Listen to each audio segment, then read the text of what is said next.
vendredi. On s'approche peu à peu de l'heure de vérité au PS.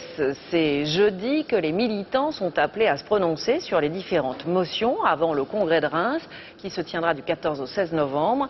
Vous le savez, 4 candidats sont en lice pour prendre la direction du parti. Hier, on a parlé de Ségolène Royal et de Bertrand Delanoë.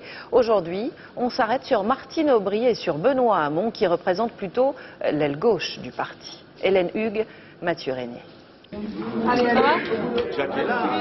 Voilà une scène encore inimaginable il y a quelques semaines au Parti socialiste.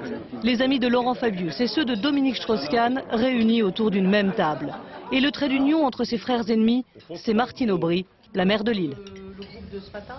Nous sommes d'abord des socialistes, nous sommes ensemble, nous avons eu des parcours différents, mais on ne regarde pas le parti d'hier, on est en train de construire celui de demain. Ce qu'Arnaud Montebourg résume ainsi très sérieusement. Je veux remercier encore une fois Martine d'avoir assemblé des trajectoires différentes et disparates. Des camarades qui ne se causaient plus, mais qui se sont mis à se causer. Dans l'écurie Aubry, Benoît Hamon, figure montante du PS, aurait pu jouer les poulains. Une vieille complicité l'unit à l'ancienne ministre des Affaires sociales, dont il fut le conseiller. Problème, ils n'ont plus aujourd'hui les mêmes fréquentations. Il est avec d'autres amis qui ont peut-être des positions un peu plus radicales, que je ne partage pas. Il était un peu compliqué que l'aile gauche du PS se retrouve avec les amis de Dominique Strauss-Kahn, pour faire assez vite.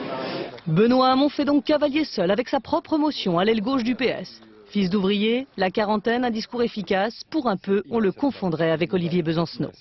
Est-ce qu'on laisse une boîte profitable licenciée à un moment où justement on va se prendre dans quelques mois le tsunami des conséquences sociales de la crise financière? Si on laisse ça, c'est la cata. Et Benoît Hamon prône un retour aux valeurs de la gauche, tout comme Martine Aubry. Incarnons une gauche décomplexée, ni fascinée par la gauche radicale, encore moins par la gauche molle. Une gauche décomplexée, qui ne retienne aucun de ses coups à l'égard de la droite, parce qu'elle ne retient aucun de ses coups à l'égard des classes populaires et des classes moyennes. Nous n'avons pas perdu depuis 20 ans des élections au plan national parce que les Français sont devenus de droite. Nous avons perdu parce que nous avons oublié ce qu'étaient les valeurs collectives, nous avons oublié ce qu'était la gauche. Le vote des militants jeudi permettra à chaque camp de se compter, mais ces deux-là pourraient bien ensuite s'allier au moment du congrès. Quelle est la première cause